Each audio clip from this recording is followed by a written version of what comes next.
जय गुरुदेव।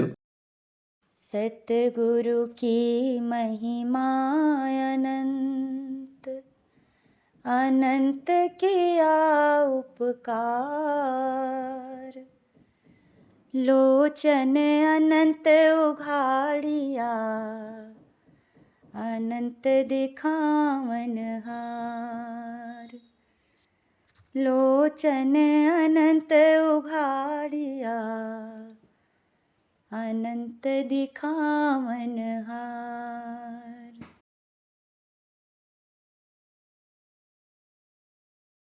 नर तुम नाहक धूम मचाए, नर तुम नाहक धूम मचाए, नर तुम नाहक धूम मचाए, नर तुम नाहक धूम मचाए। करियस मान छुयो नहीं काहूँ, करियस मान छुयो नहीं काहूँ।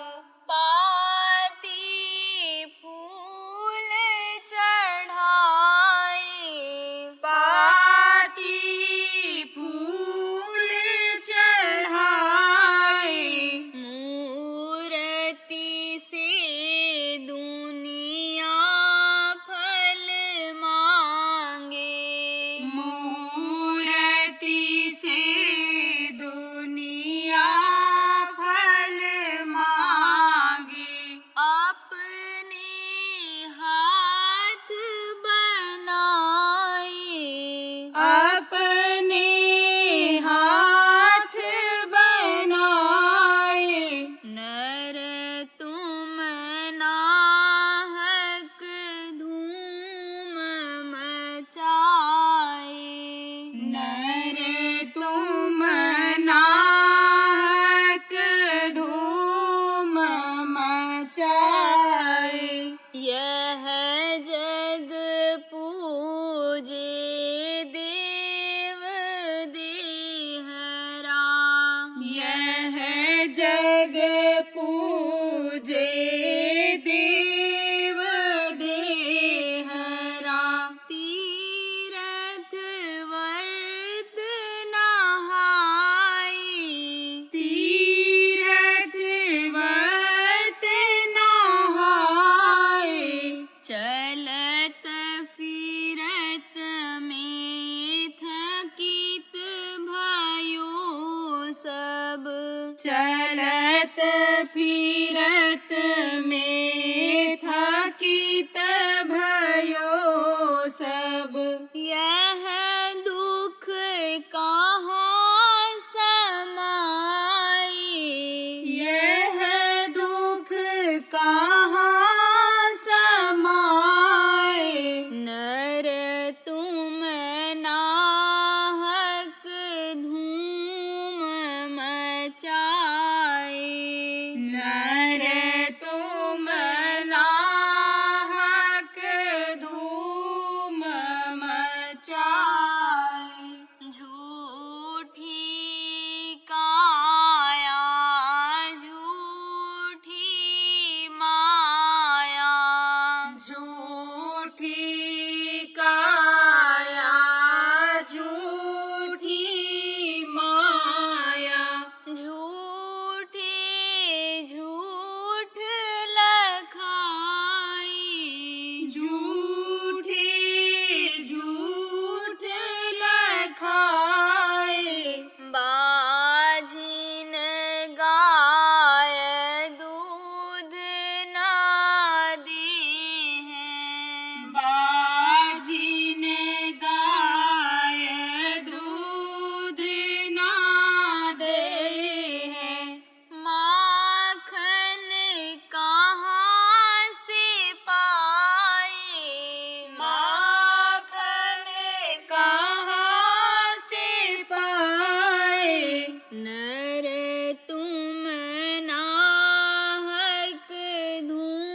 मचाए।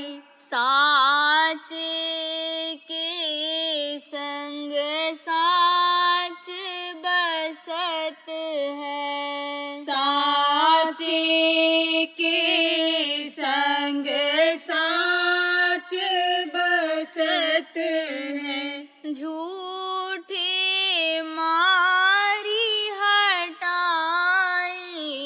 झूठे मारी हटाए। जय गुरुदेव कहे जहाँ साच है। जय गुरुदेव कहे जहाँ साच है। सहजे दर्शन पाए। सहजे दर्शन पाए। नर तुम नाहक धूम मचाए। नर तुम नाहक धूम मचाए। जय गुरुदेव। जय गुरुदेव।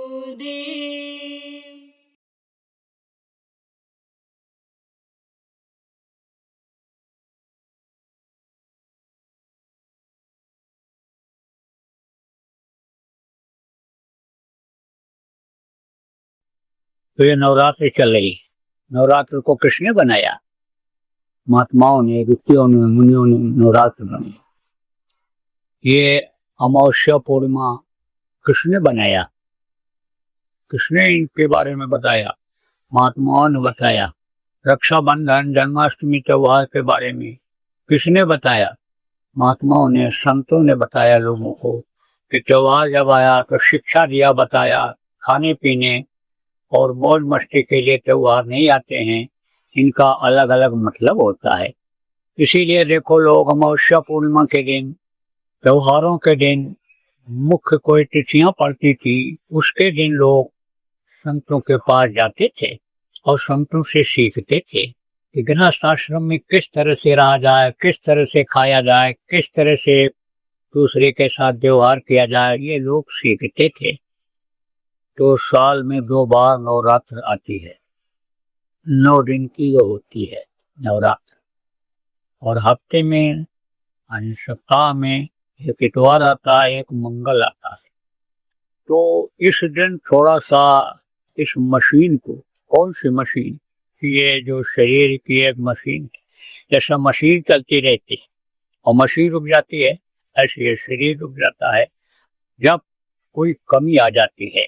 तेल नहीं मिल रहा है, ज़्यादा तेल हो गया और चिकनाहट आ गई मशीन में, तो भी रुक जाती है। तरह तरह से दिक्कतें आती हैं, जैसे आदमी के बनाई हुई मशीन में है, ऐसे ही खुदा भगवान जिनको कहा गया, उनकी बनाई हुई इस मनुष्य शरीर रूपी मशीन में, इसमें भी दिक्कत आ जाती है। कहते हो चल नहीं पाते हैं, सिर में दर्द है, दस्त आ गया, कमजोरी आ गई, कहते हो आँख से दिखाई नहीं पड़ता है, हाथ से कुछ उठाने की ताकत नहीं रह गई। तो ये सब क्यों होता है? इसीलिए होता है कि यह मशीन काम नहीं करती है। अब इसका सिस्टम आपको तो सत्संगों में पीछे बताया गया है कि कुदरत ने किस तरह से बनाया है, ये किस तरह की मशीन बनी है, लेकिन इसको उसने बनाया है। ये मशीन जो है आपकी, यानी ये मनुष्य शरीर को आदमी नहीं बना सकता है। तो इसके बारे में जिनको जानकारी रही संतों की, जो अंदर और बाहर दोनों देखते हैं, आप तो केवल इस शरीर को बाहर से देखते हो आँख कान मुंह, और वो अंदर से देखते हैं इसका क्या सिस्टम है। जैसे मिस्त्री होते हैं, मैकेनिक होते हैं, इंजीनियर होते हैं, बाहर की मशीन को तैयार करते हैं, तो उनको वो लोगों को बताते हैं कि ये गाड़ी तुमने खरीदा है, इसकी सर्विसिंग होनी चाहिए, इसकी धुलाई होनी चाहिए, इसकी सफाई इतने समय पर होनी चाहिए, और जब इसमें कोई पुर्जा खराब हो जाए तो इसको इस तरह से बदल देना चाहिए। ये सब वो बताते हैं, सिखाते हैं, जो जानकार होते हैं। इसी तरह से यानी आपको समझने की जरूरत है कि नमक की मात्रा कब ज्यादा होती है, यह लोगों को नहीं मालूम है। डॉक्टर कहते तो हैं कि नमक यानी समझो कि कमी हो गई, नमक की अधिकता हो गई। कोई नमक बंद करा देता है, कोई नमक यानी समझो कि कहता है कि खाओ, कोई कहता है कि मीठा बिल्कुल बंद कर दो, कोई कहता है थोड़ा सा मीठा दोगे तो ताकत आ जाएगी। तो तरह तरह से जैसे इस शरीर के यानी मशीन से देख करके अंदर के जानकार और बाहर से नब्ज को पकड़ करके चेहरे मोहरे को देख करके डॉक्टर यानी बताते हैं कि भाई तुम ऐसा कर। तो अब आप ये समझो कि वो कब बताते हैं, कब बताते हैं जब तकलीफ हो जाती है और आप जाते हो, तब आपको टेस्ट कराते हैं, तब आपको देखते हैं, उनके पास मशीन है, उसको नाप करके देख करके तब बताती। और महात्मा अंदर देखते ही बता देते हैं कि ये तकलीफ है, ये तुमको है। लेकिन तब तक समय निकल जाता है, तकलीफ आ गई और रोने लगा, भोगने लगा, तो फिर बताने का और कहने का मतलब क्या रह जाएगा। तो तकलीफ में कमी हो जाए, तकलीफ आवे ही नहीं, इसीलिए महात्माओं ने ये नियम बना दिया कि भाई इतवार के दिन एक समय खाओ और मीठा भोजन खाओ। मीठा का मतलब ये नहीं है कि 2 किलो चीनी डाल करके और जो है तुम भोजन को खा लो कि शुगर की बीमारी बढ़ जाए, इसका मतलब ये नहीं। मतलब ये है कि नमक मत खाओ। मंगल को कहा कि नमक मत खाओ। देखो सूर्य ग्रहण होता है, चंद्र ग्रहण होता है, तो ये पहले के विद्वान लोग जो थे पता नहीं आते थे घर घर कि ग्रहण लग रहा है, और ये माताएं बच्चों को बताती थी कि ग्रहण लग रहा है, इतने समय से इतने समय तक रहेगा तो तुमको उसमें भोजन नहीं करना है, पानी नहीं पीना है। सूर्य ग्रहण में सूर्य की किरणों पड़ने न पावे, मानी गर्भवती महिला के ऊपर यानी कोई खाने पीने वाली चीजों पर किरणें पड़ने न पावे, उसका असर यानी छाया में भी हो तो वहां नहीं जाना चाहिए। पीली चीजों पर असर ज्यादा होता है, मुलायम चीजों पर असर ज्यादा होता है, गर्मी ठंडी का किसी भी चीज का असर होता है तो उसको कहते थे खत्म कर दो, रखो ही नहीं, रखो भी तो खूब ढक करके रखो, उसका असर वहां तक पहुंचने न पावे, बताया करते थे। तो इन सब चीजों का वैज्ञानिक असर होता है। देखो ये शरीर कैसे बना आपको नहीं पता है, सूर्य चंद्रमा से ही बना है ये शरीर। आई समझो कि जो तत्व पैदा हुए हैं इन्हीं से पैदा हुए हैं। ये देखो जो हवा है, पानी है, जमीन है, आसमान है, ये जो 5 चीजें हैं, जल पृथ्वी अग्नि वायु और आकाश, इससे ये शरीर बना है। जब देखो वायु की अधिकता हो जाती है, आपके समझो श्वास जल्दी जल्दी करने लगता है, श्वास की कमी, हवा की कमी हो जाती है तो दम घुटने लगता है। तो ये समझो ये इन चीजों की शरीर को जरूरत पड़ती है, तो इनसे शरीर की रचना हुई है, ये शरीर बना है। अब आपको बताते हैं नवरात्र क्यों बनाया गया। इसलिए बनाया पेट की को हो जाए सफारी, इसको सब लोगों ने कहा, चाहे महात्मा हो, चाहे ऋषि मुनि हो, चाहे कोई डॉक्टर हो, चाहे हकीम हो, चाहे वैद्य हो, कोई भी हो, जानकार हो, सब लोग यही कहते हैं पेट की खराबी से ही सारी बीमारियां होती हैं। तो पेट तो ये सेंटर है, आप इधर से डालते हो और अंदर जाता है और यही मशीन काम करती है। देखो प्रेमियों, यानी समझो ये आपकी शुगर फैक्ट्रियां लगी, आप लोग गन्ना यहाँ होते हो तो उसमें पेड़ता कहीं से है, डाला कहीं से जाता है, रस कहीं से निकलता है और साफ कहीं से होता है और चीनी कहीं से बनती है। तो ऐसे ही इसका भी सिस्टम है। आप मुंह से डालो, हाथ के को मुंह बंद हो जाता है, गला बंद हो जाता है, तो डॉक्टर लोग नाक में नली लगा करके अंदर कुछ इस शरीर को चलाने के लिए खुराक देते हैं। तो किसी भी रास्ते से डाल कहाँ जाएगा, पेट जाएगा। और पेट का सिस्टम अगर सही है तो वहीं से रस बनेगा और उसी का खून बनेगा। और हर अंग में खून है, हर अंग में रक्त है, तो रक्त का संचार वहां होगा। आप बढ़िया खून रहेगा तो शरीर चलता रहेगा, डॉक्टर लोग कहते हैं, वैद्य लोग कहते हैं खून खराब हो गया, खून की सफाई करनी पड़ेगी। डायलिसिस में क्या करते हैं, यही करते हैं जब गुर्दा खराब हो जाता है।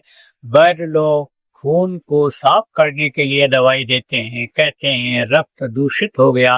तो आपको समझने की जरूरत है कि पेट से ही सब समझो ये तंत्र चलता है। और पेट अगर गड़बड़ हो गया, पेट में जो आते हैं, पेट में जो आप समझो कि समझो जिसको कहते हो लीवर कहते हो, पेट से ही संबंधित मल को त्याग करने की जगह गुर्दा, ये सब जो चीजें बनाई गई, ये सब किससे हैं, पेट से ही। सारा संबंध पेट से ही है। तो बोले कि भाई पेट की सफाई रखो।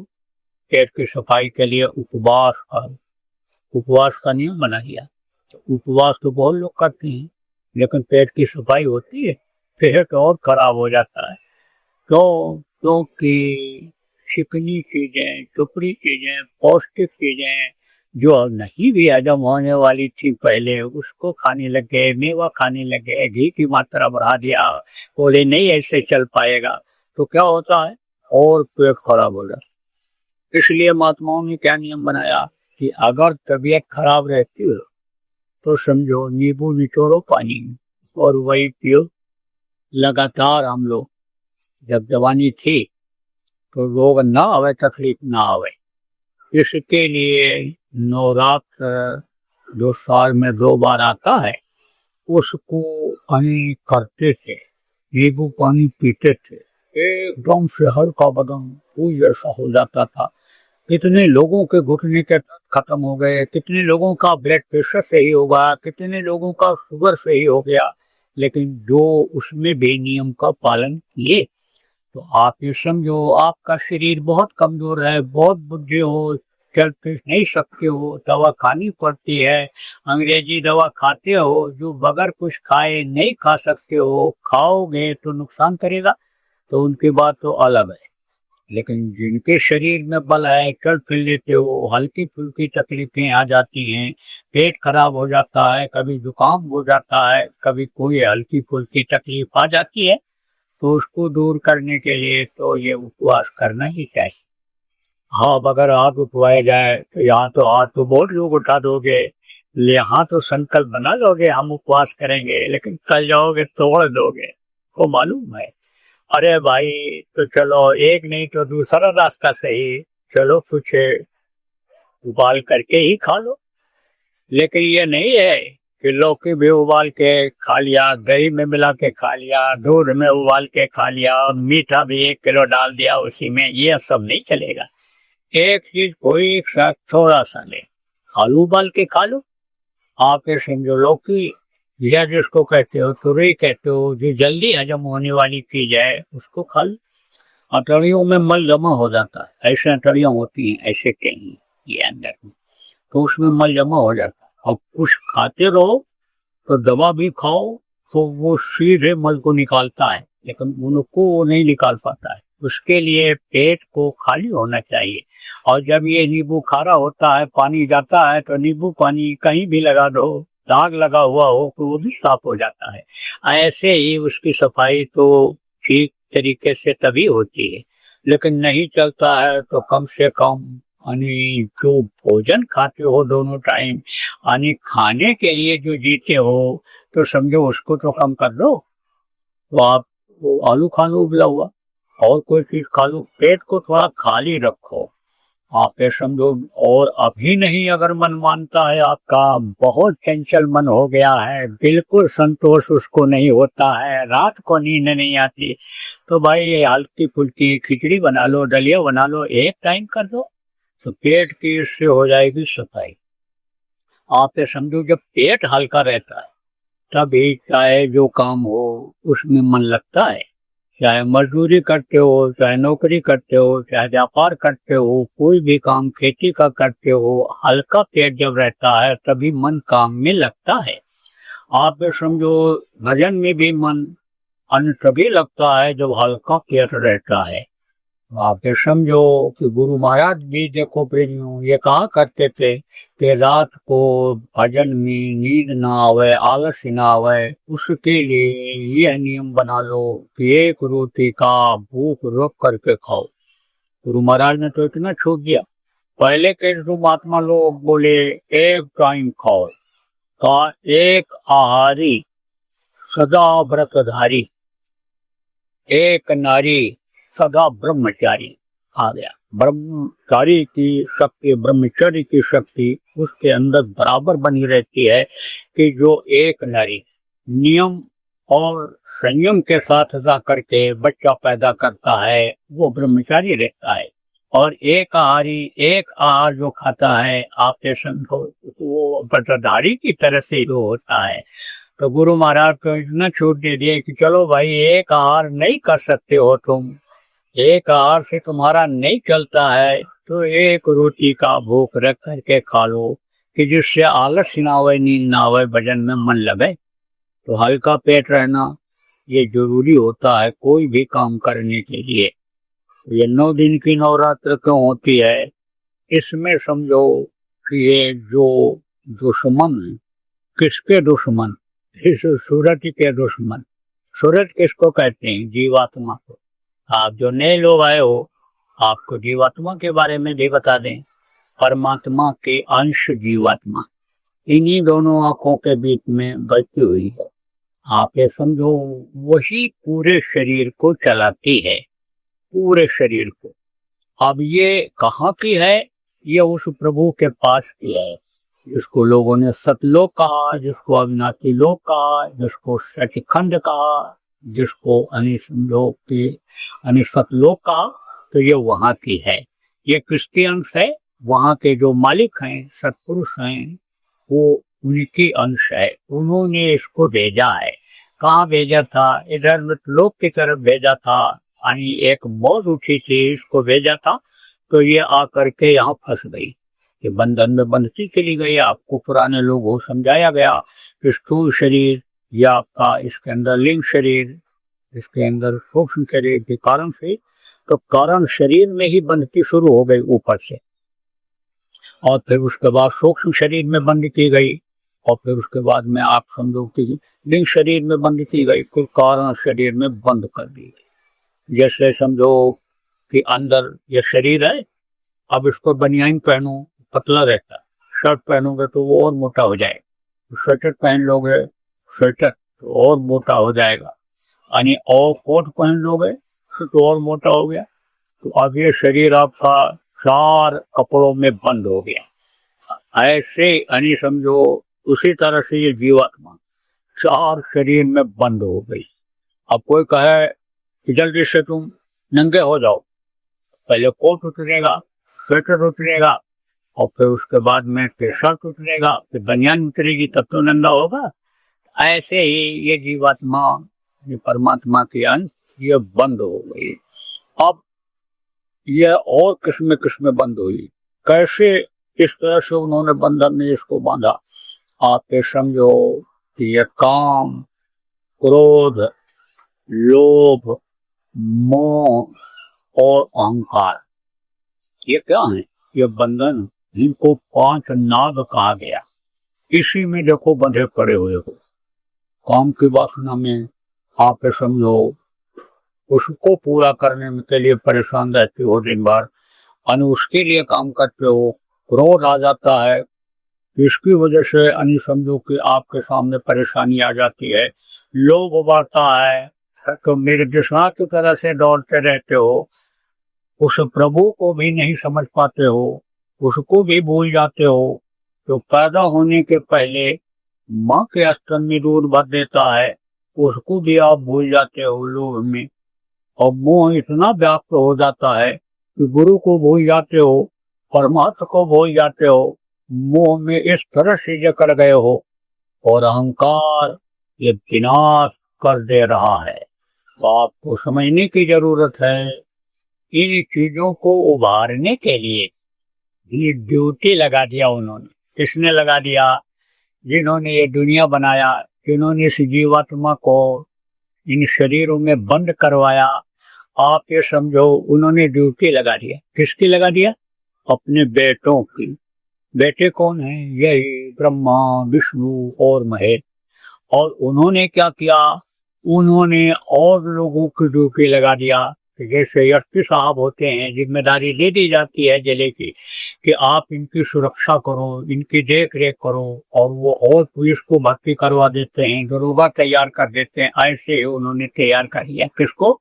देवताओं को। 33 करोड़ दुर्गा, 10 करोड़ शंभू को उन्होंने तैयार कर दिया कि देखो किसी भी तरह से ये जीव निकलने न पावन को फंसाने की जरूरत है। तभी तो गोस्वामी जी महाराज का इंद्र द्वार झरो का नाना, तांता सुर बैठे कर थाना, आवत देखें विषय बिहारी, तुरते दें कपट। ये आंख के पास, कान के पास, मुंह के जिब्या पास, नब्या पास, रोम रोम इनको उन्होंने बैठा दिया एक तरह से। उनका प्रकाश, उनकी रोशनी, उनके असर को इस शरीर में डलवा दिया। तो ये क्या है? पांचों भूत, 2500 नागिन इनको कहा गया। आप ये समझो त्रिगुण कहा गया। त्रिगुण कौन है? त्रिगुण नाश है। 3 गुण, ये रजोगुण, तमोगुण और सतोगुण इन देवताओं के हाथ में। जैसे मन की डोर किसके हाथ में है? माया के। माया किसको कहते हैं? आद्या महाशक्ति, जिन्होंने दुनिया को बनाया, उनकी वो सेवा करती हैं। उन्हीं से अन्य 3 बच्चों को, ब्रह्मा, विष्णु, महेश को उन्होंने पैदा किया है। तो उनके हाथ में दे दिया मन की डोर को, और चित्त की डोर को यानी ब्रह्मा के हाथ में दे दिया, और यानी चित्त, मन, चित्त और बुद्धि की डोर को विष्णु के हाथ में दे दिया, और अहंकार की डोर को शिव के हाथ में दे दिया। और सूरत यानी जीवात्मा जिसको कहते हैं, इसकी डोर यानी समझो कि उन्होंने अपने हाथ में ले लिया। अब जब इसकी डोर, ये क्या है? जैसे ये जीवात्मा है, पावर है, शरीर को चलाती है, ऐसे इनमें भी पावर है। लेकिन वो पावर ऊपर में कहाँ काम करती थी? अपने लोक में, देश में, अपने स्थान पर थी। क्योंकि सबके अंदर जीवात्मा अलग अलग है, और मन सबके अंदर अलग अलग है, और चित्त का चिंतन सबका अंदर में अलग अलग है। ये रजोगुण, तमोगुण, सतोगुण, ये जो शक्तियां हैं, ये सबके अंदर अलग अलग हैं। तो बहुत हैं, तो ये वहां काम अलग अपने तरीके से करती थी। अब इस जीवात्मा के साथ ये काम करती हैं। तो इनका जो संबंध है, रजोगुण का संबंध, तमोगुण का संबंध, और आपके रजो तमो और सतोगुण का संबंध, ये किनसे है? ये देवताओं से है। और ये शक्तियां जो आई हैं, ये उनसे नहीं उत्पन्न हुई हैं, ये वही चिरकुटी से ही चल पड़ी हैं। जहां से ये वेदवाणी, और जहां से ये समझो कि आकाशवाणी जिसको लोगों ने कहा, जहां से ये उतरी है, जिसको उस वक्त पर लिख दिया था ऋषि मुनियों ने कि यह आवाज ऊपर से उतरी है, ये आयतें उतरी हैं, इसका नियम बन गया, उसी का तो वेद बन गया। उसी को अरिशंदो भागवत में पॉलिट कर दिया बाद में लोगों ने। उसी से कृष्ण भगवान ने गीता का निर्माण कर दिया। नियम वही है, उनमें भी सब संयम और नियम, सब यही चीजें लिखी हुई हैं। लेकिन अब लोग पढ़ नहीं पाते हैं, समझ नहीं पाते हैं, कर नहीं पाते हैं। इसीलिए लोग नियम के, प्रकृति का जो नियम है, भगवान का जो नियम है, उसके खिलाफ काम करते जाते हैं, और फिर उनको सजा मिल जाती है। जय गुरुदेव। जो कभी न देखा न सुना, आइए देखिए और सुनिए। शरद पूर्णिमा सत्संग में आओ, पूर्ण चंद्र का दर्शन पाओ। वक्त गुरु बाबा उमाकांत जी महाराज द्वारा शरद पूर्णिमा के अवसर पर सत्संग एवं नामदान। दिनांक 6 अक्टूबर 2025 प्रातः 6 बजे से एवं सायं 4 बजे से। 7 अक्टूबर 2025 को प्रातः 6 बजे से। स्थान नवीन मंडी स्थल, कानपुर हाईवे, उरई, जिला जालौन, उत्तर प्रदेश। संपर्क नंबर 9838359809 व 9695975601। जय गुरुदेव।